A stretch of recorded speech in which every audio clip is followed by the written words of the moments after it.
Hello, how's it going? You're listening to Born Optimistic, our second show of 2018, and we're here in the slightly echoey lobby again of the Conrad Hotel in Dublin with Jack O'Rourke. Jack, thank you so much for being here. Thanks, Donald, for having me. Nice one.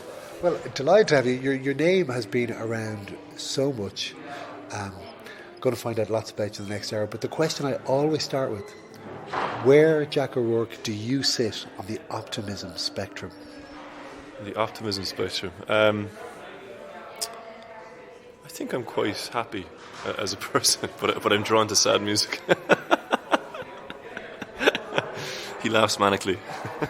And is there a difference between happiness and optimism? Are they the same thing? Yeah, maybe not actually. I tend to be hopeful, yeah. But then again, I don't know if I've ever been hit with anything that has, pushed me far to pessimism. But I think I'm a fighter. Have you always felt that way? It's interesting you say fighter as well. So optimism, fighting, are they? That's very. Yeah, I should probably choose my words more carefully. Oh no! I'm taking the opportunity, the fact that I'm sitting here with an English teacher, to really dive into the. I think no, because that's unfair for people who are struggling, because they're obviously fighting too, but. Again, I think it just depends on the person and what you've been dealt with and maybe what choices you've taken, but mostly what life deals with you.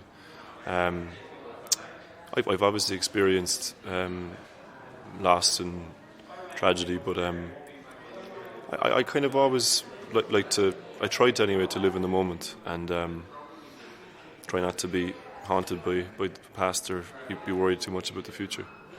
I mean, a big part of the point of this whole show, it's kind of like, I'm a big believer in, it's not what happens to you, it's how you react to it that defines you.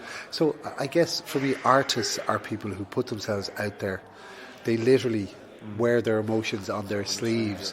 So it's about trying to, I suppose, glean coping mechanisms in some way from people or the different things you've learned along the way. Like, do you consider yourself to have an idyllic upbringing or major turning points in your life that influenced how you thought, do you think?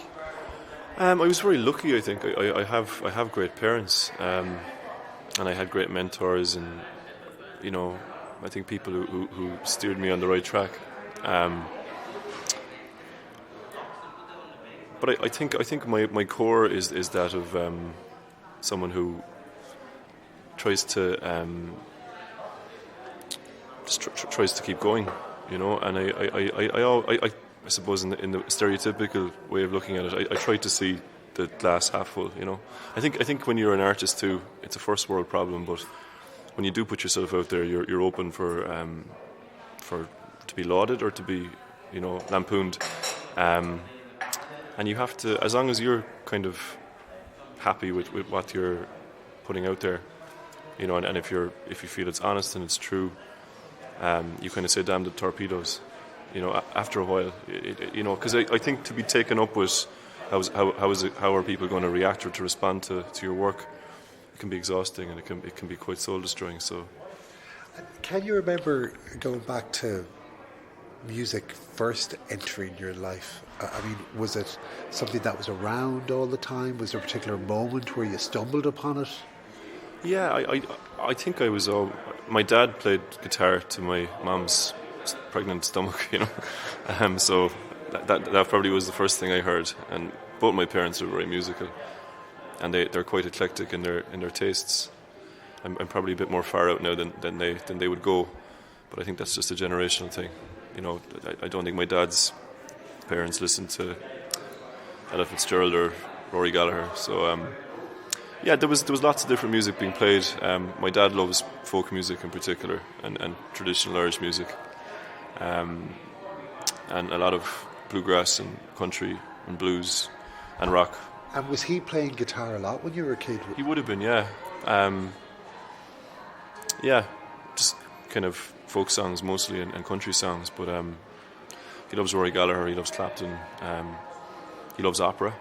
So Pavarotti was playing too, and then my mom just loved a lot of good singers. She loved a lot of jazz, Ella Fitzgerald, Billie Holiday. She loved Maria Callas. So again, opera came in, and lot of folk music then, Joan Baez, Emmylou Harris, and Joni Mitchell, people like that, you know. And you mentioned just before we recorded there was a missed call there from your mum. You mentioned that you're her baby, that you're the youngest. Youngest no, of how many? I'm the oldest actually. Oh. But there's only two of us. But my brother is far more grounded and not as. He's not as needy as you. Exactly, yeah. Well, he isn't actually. Well, that's all any parent wants is a needy child, because you want to be needed. You do, yeah. Not that I don't think the umbilical cord is cut, but no, we're very close. I mean, my dad are close too. That's funny. I thought you were going to tell me you were the youngest of 10 or something. No. Well, second kids as well, I think they get on with it a bit more. You know, I'm an eldest child, and sometimes I think eldest kids are like experiments while their parents are figuring out. Well, a friend of mine who's a therapist, she says, well, you know, we get it wrong with the first child, and then it gets better all along. But no, I mean, they didn't get it wrong with me anyway. Definitely, you know. I'll let you pour your coffee there as we go. So, your dad's playing the guitar the whole time. Your mother's playing opera in the background. Did you want a tea, by the way? Oh no, there is one there. Yeah, I'll grab one as we go. Did you order tea? I think you did. Yeah, cool. I'll grab it at some point. No problem. Cool. At what point did the idea of you making noise yourself, playing an instrument, when did that kind of come into the loop? I think I always gravitated towards the piano, which was my first instrument. We had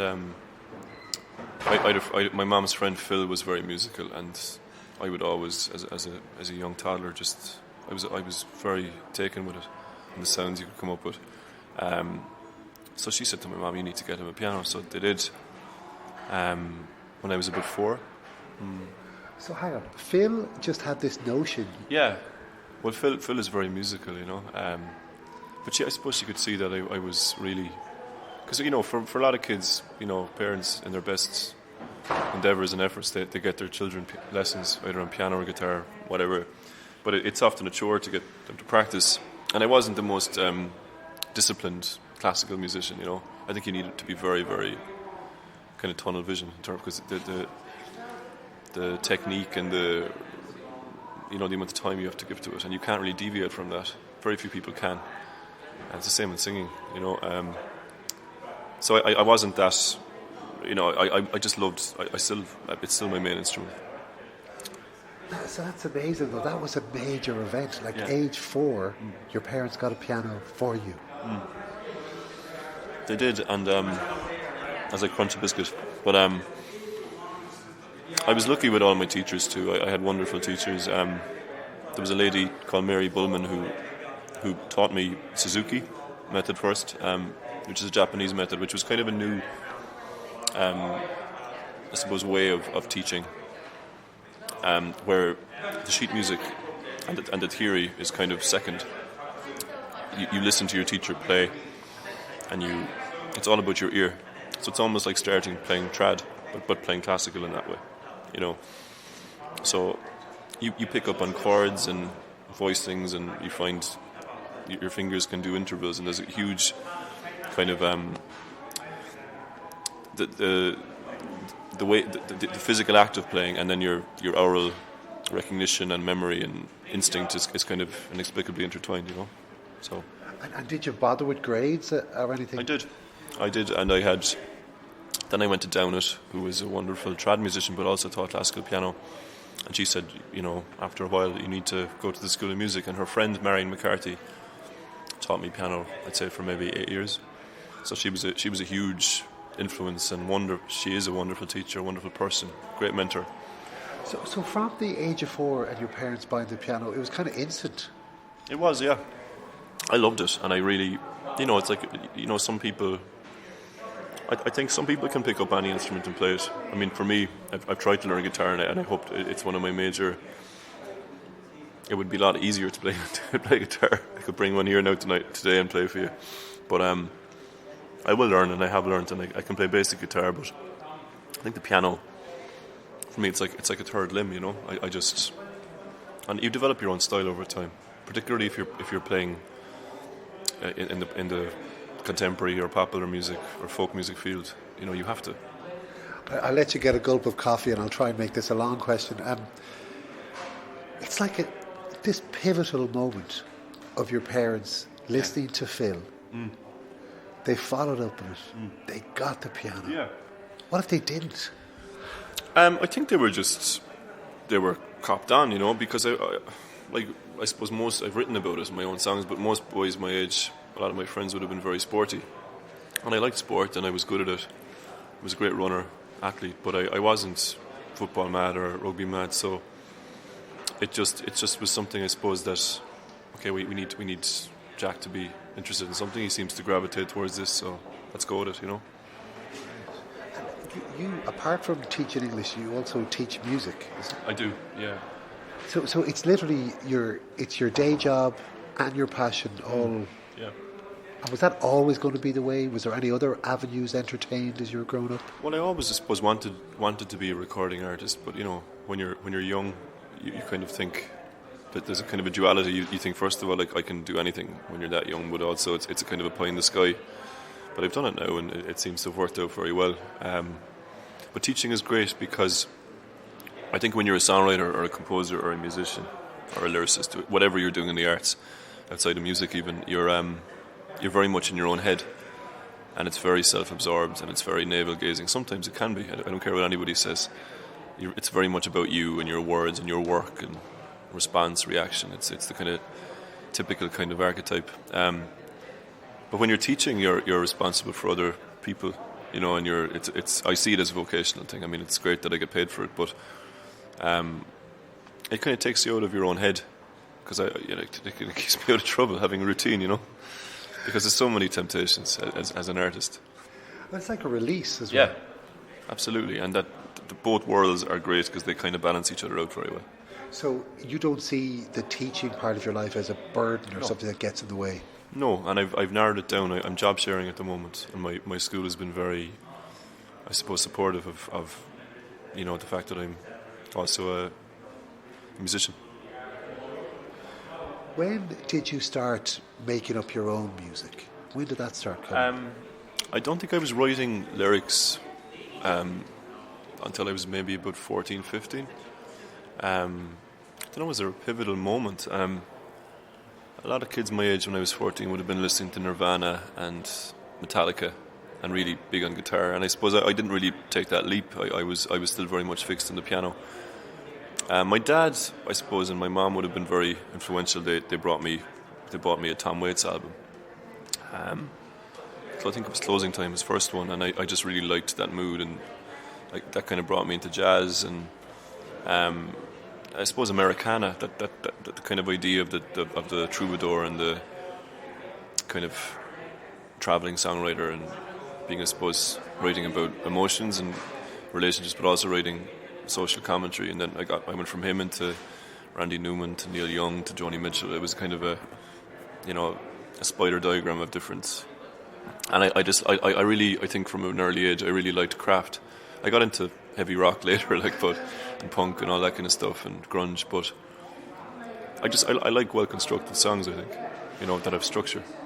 And do you think? And I think when I was playing then, I mean, from an early age, my first jobs would have been playing in piano bars and restaurants. 15, 16. I just developed a really big repertoire, a kind of an eclectic repertoire of songs that I could play at piano.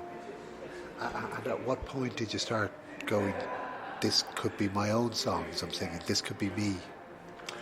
I don't know, was there a turning point? I think being a songwriter for me was always tied in with being a singer, and I didn't really sing. You know, like a lot of adolescent boys, your voice is breaking and you're a bit conscious of it. But my school was great. I went to Coláiste Cullen in Ballincollig, and I had great music teachers there.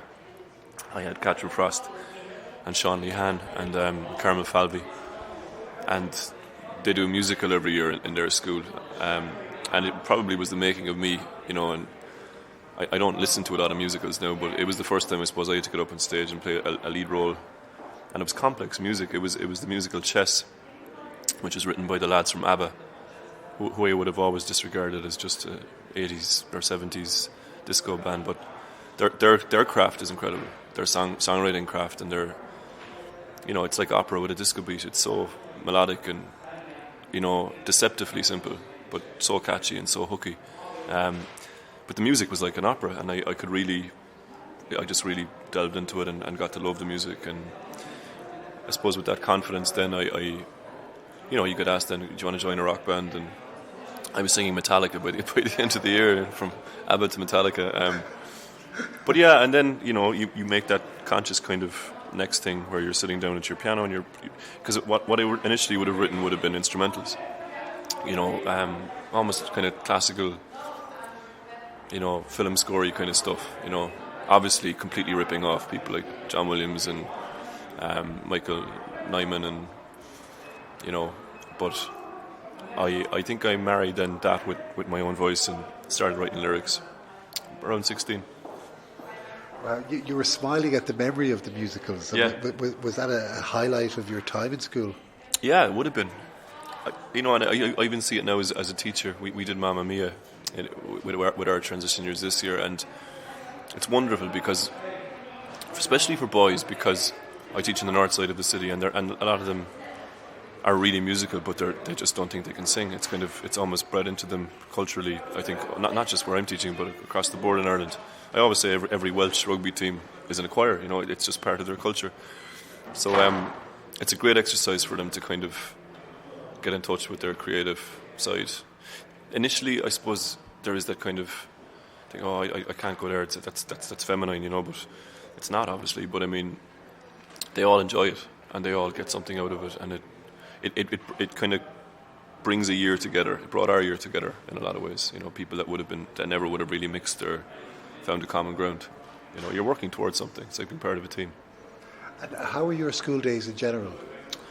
They're good. I'm job sharing, so I start late on Monday and I start late on Wednesday and I finish early on Friday, so it's great. They're lucky to have you. They must be like, oh, we've got a really cool teacher. Most of the time, yeah, but you have to lay down the law sometimes as well. And like a lot of musicians, I'm quite scattered. I have my own organised chaos going on, and they kind of understand that for the most part. When you look back to your own school days, you're being very generous in terms of name checking your teachers. You have to be, because you're only the sum of the people that brought you along, and I think it's only when I became a teacher I could reflect then back to, like, Catherine Frost was amazing, as was Sean Lehan, and they had, and Carmel Falvey, they did a choir in the school. And when you're 17, you want to be out, with your mates and getting up to mischief. And the choir was on a break, and they were giving up their breaks. That didn't occur to me. I was just like, oh, they're on my case again to come. But when you're doing that, then adolescents in general are selfish, so you're not thinking about that. But I got to do my dip, and I said it to Catherine. I said, like, I'm sorry for being a little twat, back then, because you do learn, What did she say to you? She's dealing with it every day, But yet she does it so well. She got us all to do amazing things in school. So but the bad thing, as an adult, you look back at your teenage years, your adolescence, and how do you transmit what you know is ahead to people who aren't going to listen to you about the pitfalls that lie ahead? Yeah, it's a tough one, because when you're a teen, I think, without sounding patronising, I thought I knew it all when I was 14, 15, 16, and that I was so misunderstood and I was so angsty, which I was. You kind of have to break it down for them and just say, look, you mightn't realise it, but I'm 32 now, but I was 16. Like, whatever you're thinking or feeling is individual to you, but it's not far off where I was, so I kind of know what I'm talking about, so just do it, You kind of have to be just do it, like no questions, no explaining. You have to give a little bit of empathy, but you have to give orders sometimes as well. But do they listen to you? Mostly, yeah. You have to find. I think for me anyway, it's a combination of just being almost didactic and saying, no, this is just what's happening, and also, if they're, which isn't often the case, but if someone is adversarial and just isn't confident, or because music, the expression of performing or singing, or it's you're putting yourself out there, as you said, so it's very hard for someone who's finding themselves, as a person, and you have to be caring and nurturing to that too. if you look at the lot of a 16-year-old today compared to when you were a 16-year-old 16 years ago, have things changed? Is it harder, easier? What's your perspective on I it? think. I think we're living in a lot more, it seems to be a lot more liberal, accepting of difference, in terms of society. I mean, it would have been completely... I was gay, but I am gay. But I mean, the idea of having an LGBTQ week in school when I was in school would have been just alien, just isn't that long ago.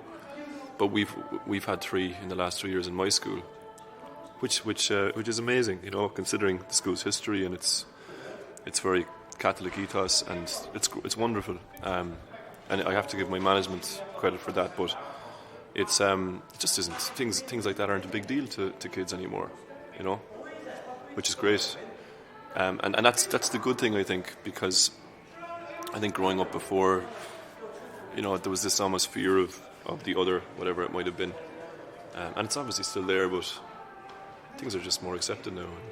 And as teachers, how do you make kids aware of their sexuality and try and make it easier for them to... Yeah, well, I suppose I'm out at school. I don't go around wearing, a leotard. I'm joking, but that would be really odd.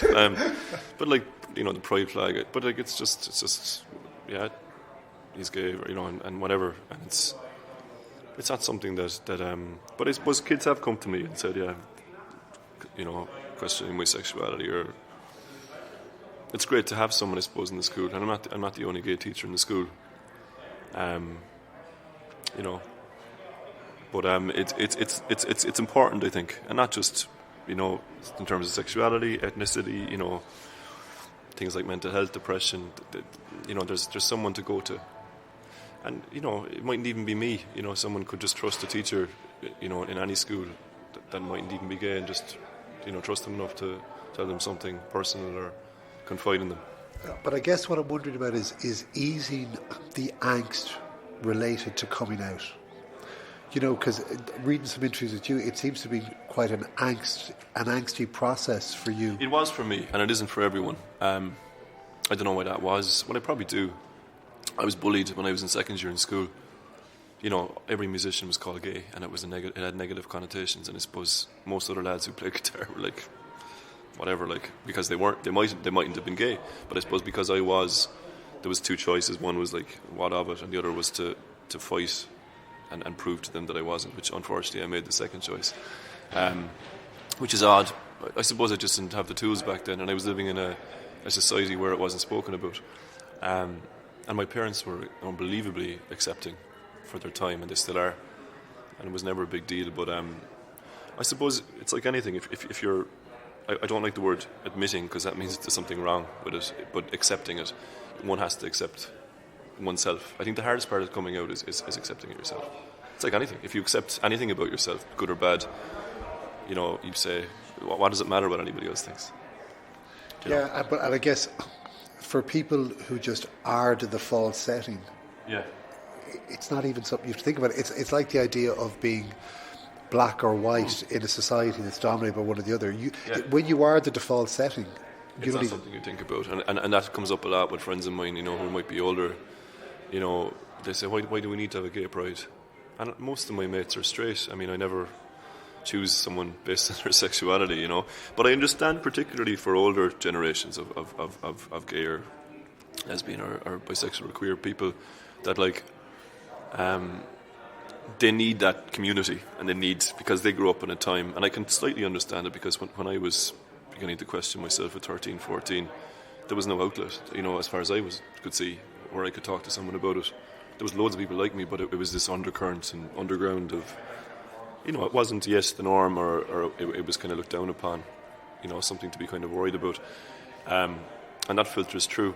But I think particularly people older than me, when it was illegal to be gay till 1993, fair play to Mary Robinson, I think for them something like gay pride is essential, and it always will be. And it's impossible, and I explained that to someone who recently, a friend of mine who's, he's 68, and he said, there's no issue, you don't even need to talk about it. I said, you might, but I do, because on some level I'm still I'm still kind of, it's like a chip on one shoulder, you know. You're still slightly looking for approval, you know, or you're kind of you're testing the ground with someone, you know. And how do we remove the friction points as a society so the big thing now is trans and transsexuality and or gender neutrality, which has nothing to do with sexuality. But I mean, I'll even be honest. I mean, I thought I had it all figured out, and I met a friend of mine who I knew way back when. He was a really good-looking guy, but he obviously felt in a different gender. So she's a trans female, I presume is the correct term, and I'm even unsure of how to say that, you know. So you can see. But I met her recently, and you know, I assumed because I had known her as a boy growing up that because she is trans that she fancies men. But she said, I'm meeting my partner. I said, oh yeah, what's his name? She said, no, it's my girlfriend. So even that taught me that being trans has often nothing to do with one's sexuality, you know. So I think that I had to get my head around that. So you have to be very patient with people, and you know, particularly people from different generations who just, you know, it's like anything. If you're not used to something, a friend told me about his grandfather recently.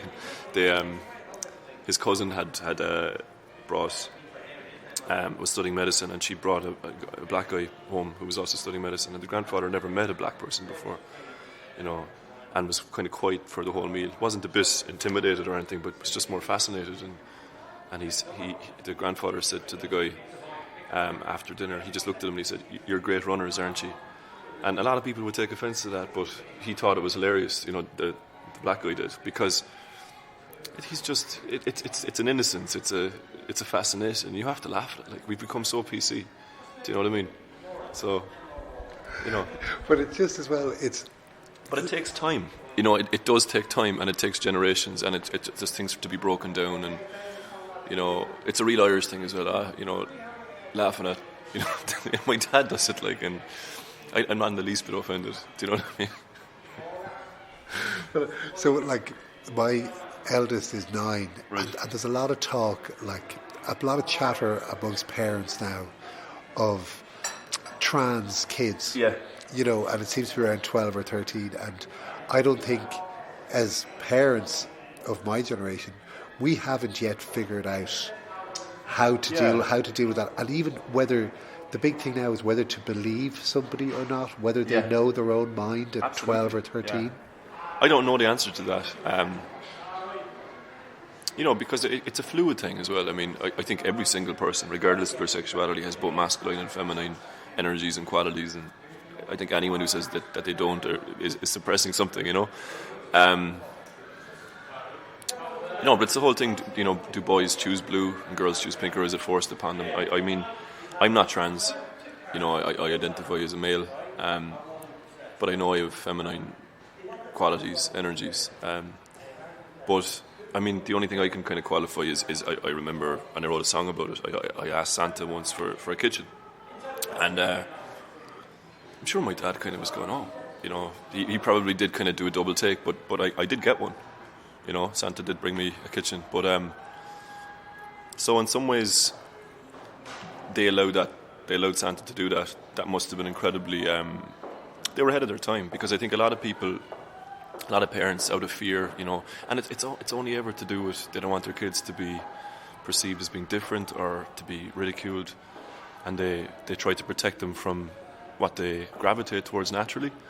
I also loved, you know, playing with my friend, playing with the lads, playing football, but I obviously, and I'm not saying that every lad who wants a kitchen and grows up to be gay. Do you know what I mean? Obviously, Gordon Ramsay isn't gay, but I mean, for me, it was one of the first triggers, because I remember bringing it to school and the lads kind of going, you know, some of whom I'm still very good friends with, but they picked up that you know. But what age were you? I was 4. Yeah, but I got that sense immediately. Oh, you know, there's something. This is kind of, people are wary about this, you know. So when you learn that young, that what you want is other, but in a way something to be feared or something to be, almost disordered, I suppose. I remember going home that day and bagging everything that was associated with that into a plastic bag, and and my friend Corach, who's still my best mate, he kind of said, I'll bring them home if you don't want them, But And did he? I think he did, yeah. So That must have been so heartbreaking for you. yeah, it was, yeah. I just tried to imagine what it feel like. You just got something from Santa, and Well, no, probably since I was 2. It was just something I always loved, and I mean, So I suppose you learn very, very young the rules, and I don't think it's the case now. It probably is. Who am I kidding? I mean, I think people are still, there's even I've even heard it from parents, this whole gender neutrality thing. I'm bringing up my child to be gender neutral, and people kind of go, that's kind of modernity gone mad, or I think there are people out there who are lads who identify as being male 100%, and they are, and there's girls too. But I think for a lot of people it's a spectrum. So only time will tell, I suppose.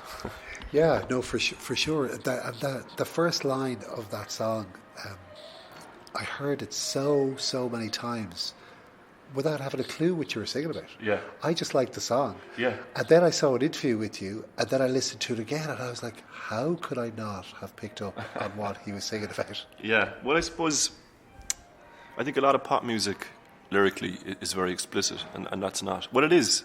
It's a story, but I think writing in the third person, which I did, takes a bit of the personal part of it away, It's still raw, but it's kind of cathartic. I think the reaction it got was very cathartic for me, because it isn't something that's written about a lot in pop music. Yeah, and gorgeous. You have a very deep timbre, like your voice and the piano. When you spoke earlier about learning guitar, I was trying to wonder what that would feel like and sound like. It's hard in a way for me mentally to disassociate yourself. The piano, yeah. A lot of people have said that, but no, I think you have to keep.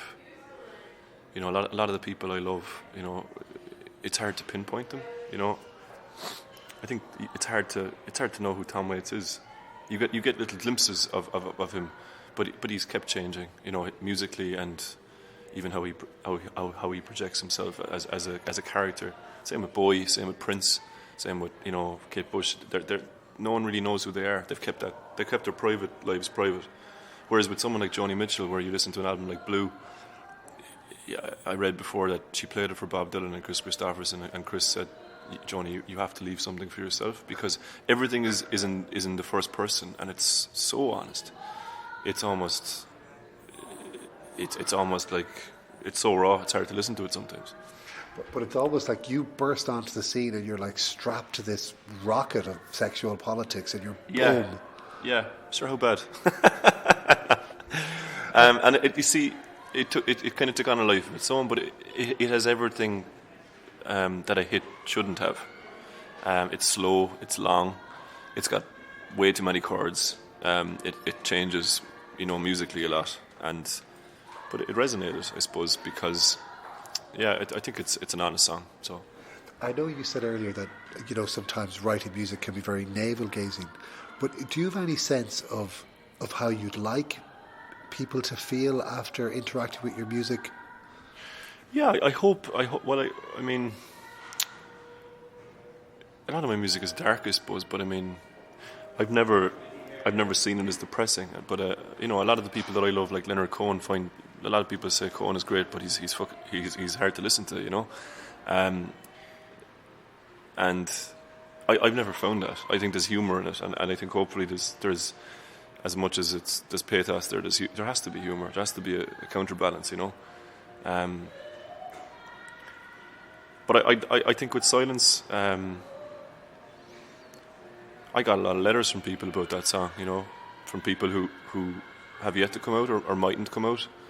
And there was one article in the Irish Times written by someone who said it was too late for him to do it, but he was so happy that when the vote came through, and that my dad showed it to me. My dad said he was nearly crying reading it. It was so honest and heartfelt.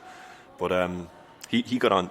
Whoever that was sent me a message about the song, and that was really amazing. But even got letters from people who were going to vote no, or even people in my own family who were going to vote no to it. And I suppose when you grow up with a certain mindset or belief, it's very hard to get away from that.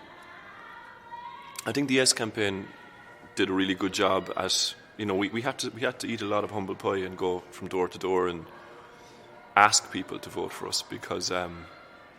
Did you get involved in campaigning? Yeah, I did. And I found it really interesting. It was a real eye-opener. Yeah, a lot of support. Particularly where I teach, which on the north side of Cork City, which, if someone was prejudiced, they would think that it would be more macho, homophobic, but it was the opposite. I mean, I remember someone caught, opening the door and he was in a vest and, oh yeah, my son's gay, my brother's gay, and, Mary, across the road, your sister's gay. She was like, yeah, what about it, everything was so open. And I remember being in a different part of Cork then that would be considered to be more affluent, and someone kind of politely closing the door in our faces, So I think that was a huge education. So that's what conservatism is, though. It's about not wanting change, hanging on to what you've got. But as well, what appearances and what's keeping one's front the way society maybe wanted to be. I found in areas that were more, I suppose more working class. I don't want to sound classist, but they were a lot more open and a lot more. They really listened. And that's what I'm saying, is that conservatism and middle class, it's all kind of bound up together of being happy with the status quo. Yeah, absolutely, and not letting it being interfered with.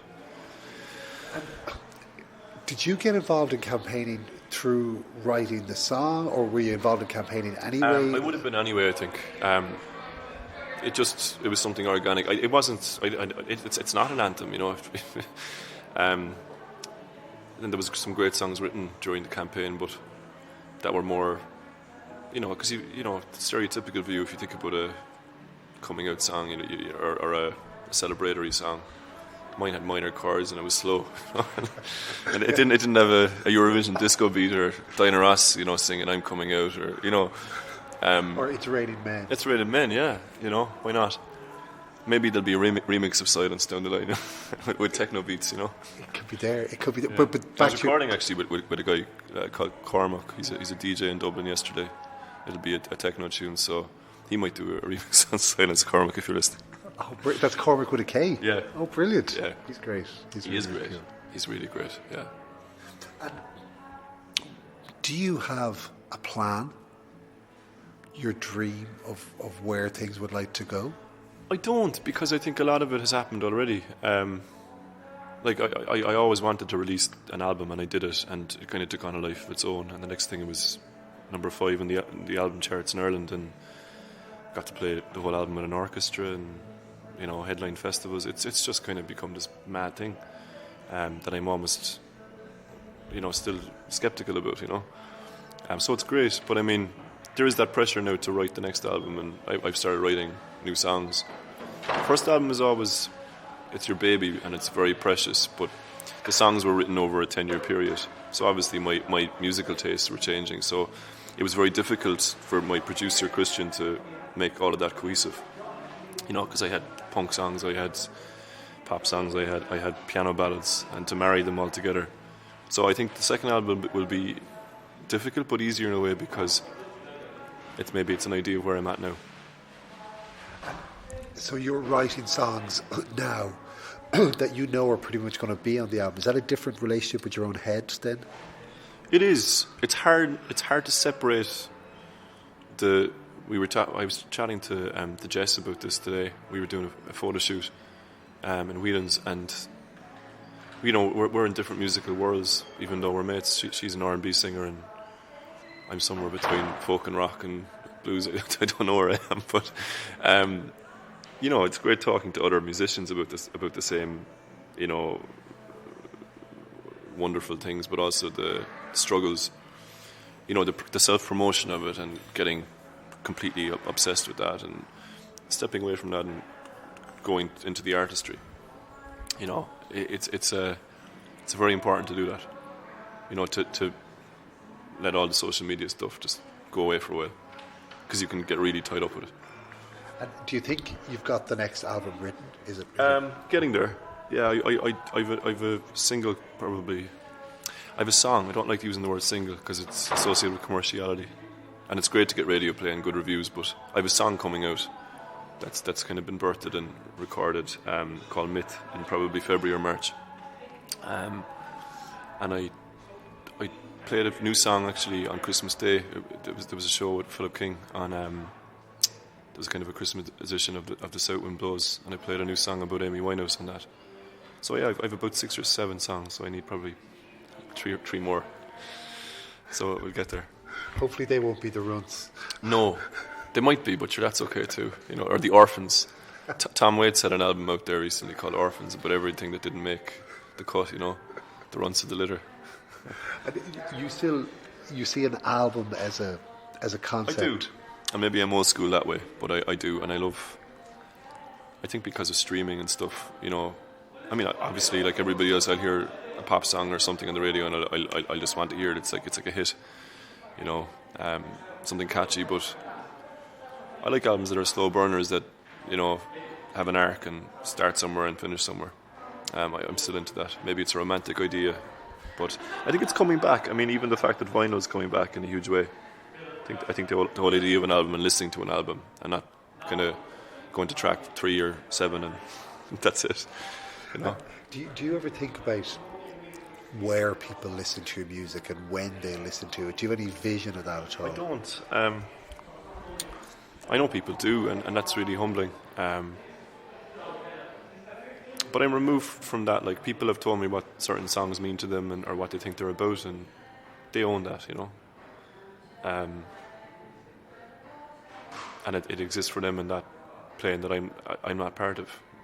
My voice and my music is, but it's an amazing thing. It's almost spiritual, that and I've been like that with certain artists that sometimes I've even met, and totally fangirling over them and telling them about something, and they're like, oh yeah, So it's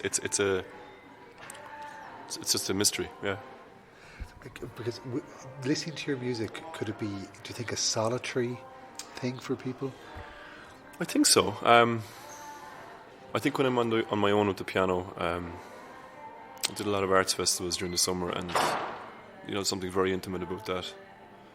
I mean, for Tradfest I'll be playing in a church too, and I like that. But then I've a rock band with me for festivals, and I love that side of things too, and that takes on a different energy. Yeah, the stuff I've seen, I've never seen you live. The stuff I've seen online has all been either the orchestra or you and a piano, so I haven't really been exposed to that other side at all. Yeah, I suppose the last kind of big gig we would have done would have been the Picnic in September. We were playing the Other Voices stage, and I had my full band, and it's just a different vibe, because I think the great thing about being a piano player or a great guitar player, is that you can, the whole idea of a song changes too, depending on the arrangement or the ensemble, whether it's a rock band or an orchestra or whatever. You mentioned trad a few times earlier. Has that been a big part of your? It has been. I mean, I'm not a pure folkie. I don't even know what a pure folkie is. I really appreciate trad music, and I'm not really immersed in any regional tradition. I met Muireann Yowlick there for that show on Christmas Day, and I just love her voice. I mean, I just love all types of music, but I think folk music is just anything that tells a story or has roots, and that can be anything from Danu to the Gloaming to Aretha Franklin to the Blind Boys of Alabama. Anything with kind of roots in something, I think. is folk music. So you weren't involved in playing in sessions and stuff as a kid? I would have been. At school too, with Catherine Frost, I was in the trad session, and I still play tin whistle and Irish flute, and we have a trad band at school. I think it's really important to have a well, but I also like, you know, I don't think that changes, you know, but I think with any traditional form, it has to evolve, and I'm not afraid of that, because there'll always be a well that you can come back to, you know, and I think, you know, you even see that in other musics, you know, like in country music, someone like Emmylou Harris, like, really respects bluegrass and has made very traditional albums, and she's done stuff with Daniel Lanois or Neil Young, or that's very, you know, experimental. So I think you can live in both worlds. I really do. Do you think many albums ahead, or are you one at a time? I'm trying to be one at a time. Yeah. I think it's important to be in the moment, and you obviously have to have a plan. You know, you have to make plans, and I'm not very good at that. But yeah, I try to be here and now. You seem very content in your own life and in your own world, and, yeah. and when you zoom out to what's around us, how does that tally? To the world? I think the world is a very scary place at the moment, but there's still hope, I think. I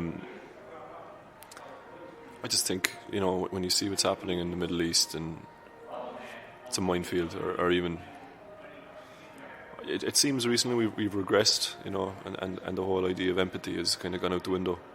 I think it's very important to be grateful, you know. I'm very grateful to be living in this country and to be free and to be able to live the life that I who I am, you know, rather than to try and be fearful, or, you know, looking around over your shoulder to see who's watching. So yeah, I think we're very much at the beginning of a big change in the world, and I think it's important to, you know, pop music needs to be trivial and light, and when you're not forgetting about something, but a distraction. It's so important to always have bubblegum pop music, but I think it's important for people to write about what's going on, you know, be it Trump or Putin or you know, the Middle East or Brexit, whatever. I mean, I think it's important to be socially aware as a songwriter. And you feel it's a duty? I do. It's a hard call. It's a hard line to take. I mean, because I think you always have that. There's always that line of being too worthy and being too, you know, let's rally the troops, and it's a bit idealistic sometimes. But I think music can make a difference. You know, it did with Dylan. Why can't it do it now? And what you're seeing from the perspective through your students' eyes, yeah. How are they feeling the world around them? They don't really know any different. They don't, but as we were talking earlier, that they're definitely living in a more accepting, liberal age, but they're also living in a much scarier age. We didn't have Facebook, or, you know, I think there's a lot more temptations, challenges, things that, you know, even some things I've posted when I was younger, I'm like, God, I would never post that now, or in the heat of the moment when you're writing something to someone, you know, I think a lot of that could come back and haunt people, and I just think people have to be more careful, and there needs to be more education about that. I think about internet safety and what you can say or what you can't do. I'm just very interested in the fact that it's not that you get to see things through their eyes, yeah. but you must be exposed to their perspective on things. You do, and I mean, it's a level playing field. You know, before in a newspaper you had to be an editor or have to do a degree in journalism to write something or to give an opinion on something, whereas now everybody has an open forum to say whatever they want to say, and they can't remove it, unfortunately. Sometimes, with hindsight and with some experience, they probably look back and go, you know, what was I thinking? Is the school you teach in, is it mixed or just boys? Mixed. Because my eldest is 9. They're both boys, 3-year-old boys. Well, but I really worry and wonder about what it's like to be a teenage male in particular right now. I mean, I think they're exposed to things, you know, online that, I mean, anything can be found at the click of a button. And I'm not just talking about porn. I mean, I think it's really important to have education, you know, particularly for young men and for young women, about what about consent and about body image and how, like, the act of sex in a porn film isn't reality, or even body shape. Like, you know, how there's an expectancy from women and there's an expectancy from men, I think, as they get older, that things have to be a certain way. I think it can be very detrimental to people who don't fit that set ideal, you know what I mean? What kind of things, I'm looking for advice basically as a parent, what kind of things do you think parents can be doing to prepare their kids for what's ahead? I just think, I don't know, because I think you'd know far more than me. I haven't any children yet. But you're there in the middle of it, like. Yeah, I think just being real with them, and, you know, that whole idea of, I was once your age, and I know what temptations are out there, and this is, you know, I think even I've seen it done in English schools where I think sex education is so important, you know, and just mental health education, but the idea of not just the act of sex or the dangers of STIs and everything else, but just the whole idea of the difference between what the media conveys and what reality is, and the whole idea of intimacy. And I think that's really important, because I think people are under pressure to get out there and do things, and they mightn't be ready emotionally. Do you ever test your music out on your students? Sometimes, yeah. The narcissist in me. But they're always honest. And they're great, because, I mean, there's a lot of stuff that they listen to that I don't get. You know, there's dubstep and some hip-hop that, you know, I haven't warmed to yet, or it's just beyond me, maybe. And that's just, I suppose, the process of growing older, you know.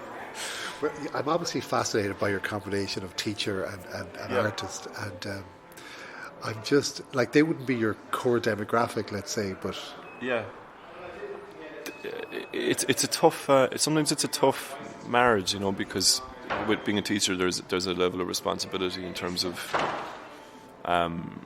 being an example. You know, and sometimes as an artist, you know, you have to be provocative, and you have to find a kind of a middle ground to not let either one be compromised. Yeah. So how do you, like, you obviously don't want to say anything in a song or in an interview that you wouldn't want your students to hear? Yeah, I kind of, last year though, you know, I'm not going to do a Naked Vogue Gay Times cover. Maybe I will, but I mean. Have you been asked? Not yet, if anyone's listening, no. But yeah, I suppose it's just, you know, I feel at this stage that I've two personas. I'm a teacher, but I'm also an artist, and, you know, I try not to let either one interfere with the other. You know, they both help each other, but I think when you're a role model, it's important to not compromise that. I don't know what the future will bring, but I wouldn't be surprised if you kept with both, and I wouldn't be surprised if you didn't either. I feel like it could go either way. Yeah, it could, I suppose. But I'd like to keep both for the moment. They're both good things in my life. How is the weight of being a local hero in Cork? It's good, and I'm very proud of that, because I am a Cork man. But I wouldn't like it to pigeonhole me either. Because I'm also Irish, and I'm also, I think my music translates beyond that, you know. But watching the Cork Opera House stuff, like milestones like that, it's a huge deal. It is, yeah. It's kind of something I would never have thought, you know, would happen. But there's great support in Cork and Dublin, for that matter. But in Cork, I get you know, I suppose it's a smaller population, and there isn't as many scenes. Oh, you're indie, you're punk, you're trad. You know, we all play with each other, and there's a lot of collaboration. And I'm very eclectic in my tastes. You know, I'm happily going to see Altered Hours, who are an amazing Cork rock band, as much as I am to go to see Magella Culla singing opera. Or, you know, it just all turns me on. So. And you're playing St. Werburgh's on the 25th? Yeah. So what's the layout for that gig? What's the plan? I'm going to play piano, maybe some organ, if there's an organ in the church. I always like to do that. It's going to be quite acoustic. I actually have Dylan Howe from a band called Rowan playing guitar and cello with me, and he sings harmonies with me. And he's really shit hot. I taught him for Leaving Cert maybe 5 years ago. But he's now studying composition in the School of Music. So he's great. That's amazing. Now the best student for your band. I like it. Yeah, that's why I taught him. I could see his potential. No, but he's going to be huge. I think he's a brilliant songwriter, great musician. Brilliant! I can't wait to hear Dylan Ho. It's Yeah. a great name. It is, yeah. And he's a great guy. And what's ahead then? You've got the new track Feb March. When are you going to be doing another Dublin show? I probably will do. I'll probably sing my own solo song out in February or March, and I'll probably maybe do a date for that. I'll be doing a gig in April as well with Cormac in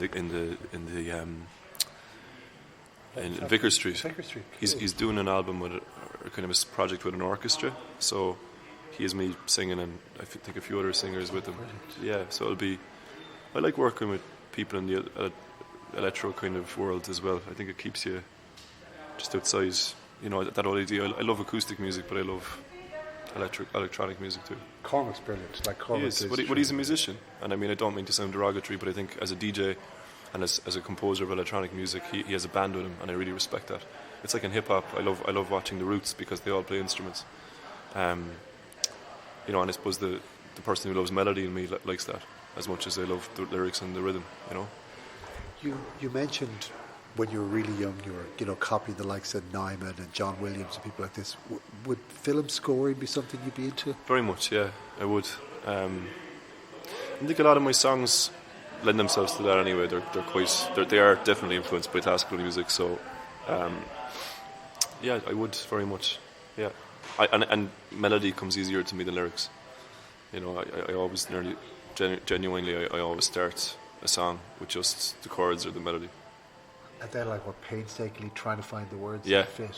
Well, I always keep a journal of stuff, Most of it is rubbish, but you can always sift through the crap and find a bit of gold.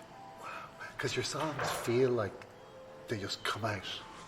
Maybe. Well, thank you. But and that is sometimes the case, but it's not often. Yeah. Because you don't want people to be aware of the pain you go through to create something. No, like but it's not pain; it's work. I mean, I read about Nick Cave recently, and he gets up every morning and he spends 8 hours a day writing. And someone that can write some of the best songs of all time, and he's honest enough to say that it's bloody hard work. Like it took Leonard Cohen 12 years to write Hallelujah, and to get the lyrics the way he wanted them right, until he felt he could put it out there. And I really respect that. That people aren't pretending that it's just that they're this channel for divine intervention. It doesn't happen. It happened with silence, very quickly. But that's a gift. It doesn't always happen that way. And you said that you're living your dream now, more or less. You've done everything you want to do. Is there any niggle, anything you'd be really dying to do? Yeah, I suppose it would be great to play. I'm playing Paris in February, and I'm playing Wales as well in February. I'd like to do more international dates. I do think my music could translate beyond Ireland. I think it's got a pop sensibility, and I'd like to do more, maybe gigs abroad, maybe some festivals abroad too. Well, the piano is a gorgeous instrument. I think it's my favourite instrument too. And the idea of this gig with you, vocals, cello, a bit of guitar in a church on Jan 25th. It's a gorgeous proposition. Really nice. And yeah, I'm looking forward to it too. Fair play to the Trad Fest for sorting it out and for yeah, sorting it's the great, situation. and it's a great lineup.